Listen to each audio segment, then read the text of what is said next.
नमस्कार साथियों, आज मेरा टॉपिक है सूफी आंदोलन। भारत में सूफी आंदोलन।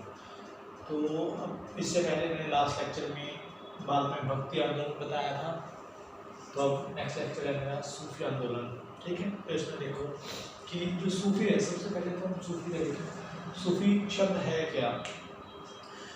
जो सूफी आंदोलन, पहले हम इसको अलग करते हैं। सूफी आंदोलन मतलब कि जो इस्लाम है, इस्लाम धर्म में जो रूढ़िवादी लोग थे, ठीक है, रूढ़िवादी लोग थे, पुरातन परंपराएं थी, तो कुछ व्यक्तियों ने, आने वाले कुछ संतों ने इस्लाम की उन रूढ़िवादी परंपराओं का विरोध किया और एक अलग रास्ता इख्तियार किया। ठीक है, अलग रास्ता बनाया कि आप जो इस्लाम है, इस्लाम में रूढ़िवादी सिद्धांत हैं, परंपराएं हैं, ठीक है, कर्मकांड भी हैं काफ़ी। तो उन सब से एक अलग रास्ता बनाया, वो सूफीवाद कहलाया। ठीक है, तो अब देखो सूफी की उत्पत्ति कैसे हुई कि अब इतनी बात तो क्लियर हो चुकी है कि जो सूफी है, सूफी आंदोलन है, उसका आधार क्या है? उसका आधार इस्लाम है, उसका आधार इस्लाम है। तो आप देखो सूफी आंदोलन, सूफी जो शब्द था, सूफी शब्द की उत्पत्ति जब पैगंबर मोहम्मद थे, पैगंबर मोहम्मद के जो आंगन के बाद आगे कुछ ही दूरी पे, घर के कुछ ही दूरी पे एक चबूतरा हुआ करता था, चबूतरा। तो वो चबूतरा हुआ करता था, उस चबूतरे पे सभी जो संत थे, ठीक है, अपने धर्मों का, विचारों का आदान प्रदान किया करते थे, धार्मिक विचारों का। ठीक है, तो ये माना जाता है कि वही धार्मिक जो विचार थे वही बाद में सूफी मत उभर के आगे आए। ठीक है, सूफी मत के रूप में ये सूफीवाद कहलाए। ठीक है, कुछ एक जो दूसरा विचार है इसका वो ये है कि जो सूफी है, सूफी जो शब्द है,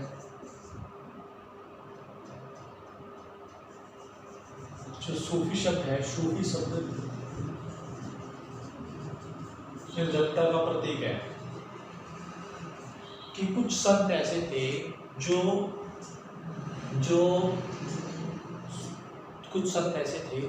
ऊनी कंबल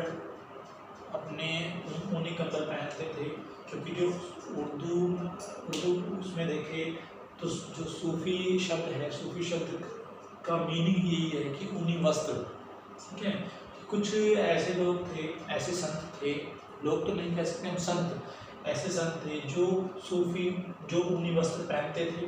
ठीक है, तो इतना क्लियर हुआ कि जो सूफी है, सूफी की परंपरा जो थी वो इस्लाम से उत्पन्न हुई। ठीक है, इस्लाम से उत्पन्न हुई। इसके बाद हम इसकी परिभाषा की बात वही आ जाएगा परिभाषा में कि जो इस्लाम है, इस्लाम में जो रहस्यवाद है, इस्लाम की जो परंपराएं थी, जो रूढ़िवादी विचार थे इस्लाम के, उनसे अलग रास्ता इख्तियार किया कुछ संतों ने। ठीक है, और वो सूफी मत कहलाए, सूफीवाद कहलाए। उसके बाद हम उसमें सूफी मत के सिद्धांत की बात करते हैं। ठीक है, सूफी मत के सिद्धांत, इसमें परमात्मा जो है, परमात्मा पर विशेष कर दिया गया है। ठीक है, जैसे हमारे जो हिंदू संप्रदाय है, भक्ति आंदोलन हुए, जैसे भक्ति आंदोलन हुए, ऐसे ही सूफी आंदोलनों में भी परमात्मा के ऊपर विशेष ध्यान दिया गया। दूसरा देखो आप, आत्मा जो है, सूफी संत हैं, सूफी संत आत्मा को बहुत ही मतलब ईश्वर द्वारा रचित या कह सकते हैं कि ईश्वर द्वारा सृजन, एक जो आत्मा है, जो सृष्टि का बहुत में सूफी मत का विकास, यह आगे सिद्धांत के बाद हमारा है भारत में सूफी मत का विकास। ठीक है, तो सूफी मत के बारे में आप देखो, जो सूफी मत और सूफी संप्रदाय थे उनकी टोटल संख्या है 175। ठीक है, लेकिन अबुल फजल जो अकबर का दरबारी इतिहासकार था, ठीक है, उसने अकबरनामा लिखी। ठीक है, तो उसने जो सूफी संप्रदाय है, सूफी संप्रदायों की संख्या बताई है 14। तो हम देखेंगे यहाँ पे सूफी संप्रदाय के 4 महत्वपूर्ण संप्रदाय, ठीक है। तो भारत में इसका कैसे विकास हुआ, देखो चिश्ती संप्रदाय, सबसे पहले चिश्ती संप्रदाय की स्थापना की थी ईरान में।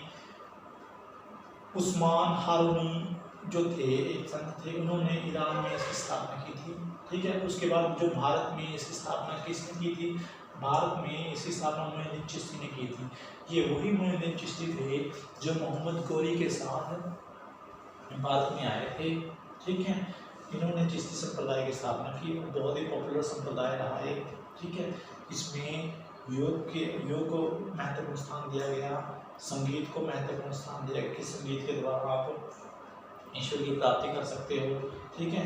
इसके अलावा इस संप्रदाय में जो संत हैं, इसी संप्रदाय में, चिश्ती संप्रदाय में जो संत हैं वो है निजामुद्दीन औलिया, बख्तियार काकी, ठीक है, हमीदुद्दीन नागौरी, ये बहुत ही पॉपुलर संत हैं। इसके बाद आप देखो सुहारवर्दी संप्रदाय, मैं चिश्ती संप्रदाय का जो 2-4 बातें और बता देता हूँ। इसके जो चिश्ती संप्रदाय है, चिश्ती संप्रदाय पवित्रता पर तो बल देते ही हैं, साथ ही साथ वो संगीत पे भी बल देते हैं, ठीक है। इसके साथ साथ वो शासक वर्ग द्वारा संबंध रखते बना करके शासक वर्ग से संबंधित वर्जित है, मतलब कि जो चिश्ती संप्रदाय के संत हैं उनका कभी भी शासकों के साथ, जो सुल्तान थे, जो बादशाह हुए, मुगल बादशाह, उनके साथ इतना वो नहीं रहा, ठीक है, मतलब बिल्कुल बैठ है।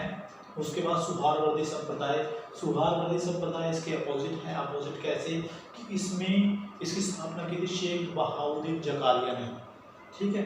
शेख बहाउद्दीन जकारिया ने इसकी स्थापना की थी, और जो इसकी स्थापना के बाद ये काफ़ी पॉपुलर वो होता गया, ठीक है। पॉपुलर इसलिए भी हुआ क्योंकि सुहारवर्दी संप्रदाय जो था इसमें शासकों के साथ संबंध जो थे वो बरकरार रहे। सभी संतों ने शासकों के साथ संबंध, मतलब कि राजाओं, सुल्तानों के साथ राजकीय सेवाएं प्राप्त की उनसे, ठीक है, पेंशन वगैरह के लिए, ठीक है। इसके साथ साथ और जो राजकीय सेवाएं होती हैं, घोड़े भी रख सकते थे वो, ठीक है। तो अब आप देखो कि सभी सेवाओं को सुहारवर्दी संतों ने लिया।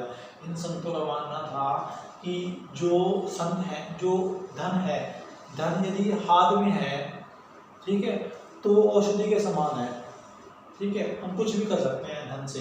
इसके बाद कादरी संप्रदाय की स्थापना की नसरुद्दीन महमूद जलानी ने।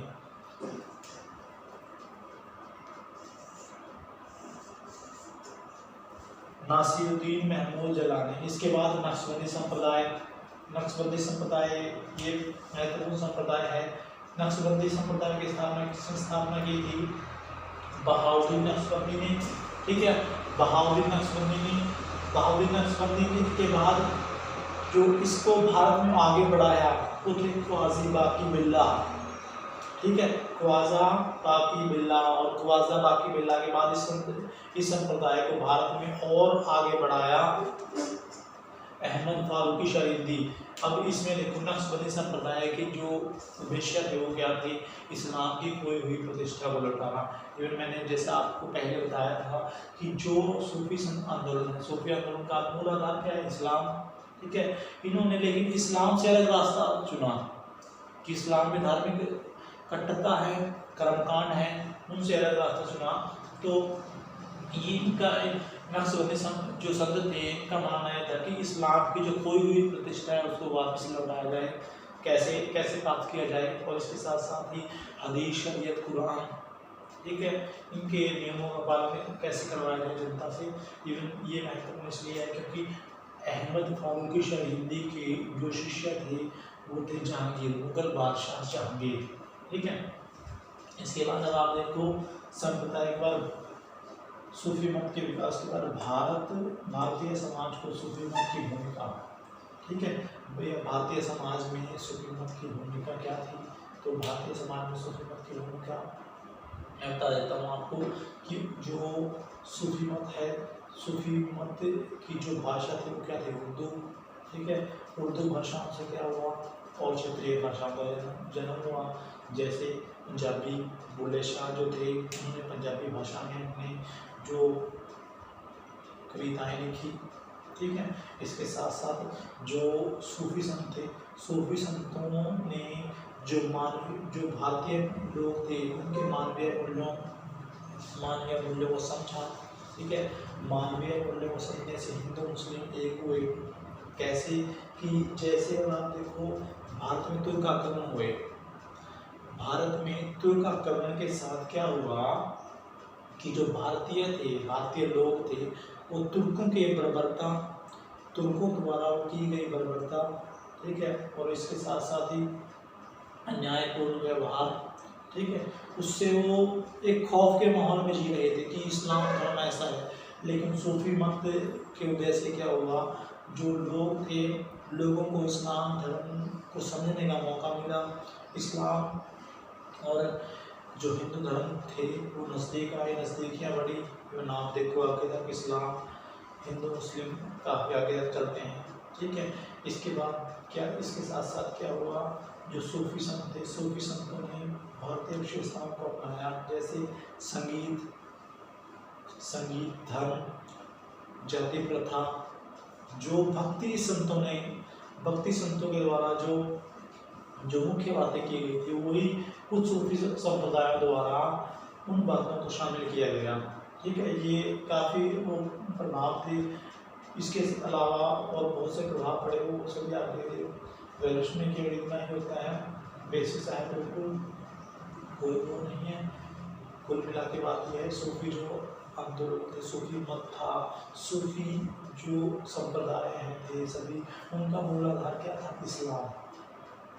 एक बात हमेशा याद रखना कि इस्लाम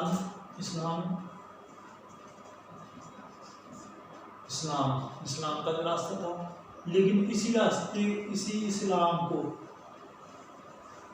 कुछ संतों ने अलग रास्ता बनाया कि इस्लाम में परम कट्टरता है, धार्मिक कट्टरता है, कर्मकांड है। इस रास्ते को छोड़ के अलग रास्ता अपनाया, वो कहलाया सूफी मत। ठीक है, सूफी मत में उदारवाद था, ठीक है, रहस्यवाद। ठीक है, तो अब आप देखो, ये वो थे बेसिक सता बिल्कुल। ठीक है, ओके, थैंक यू।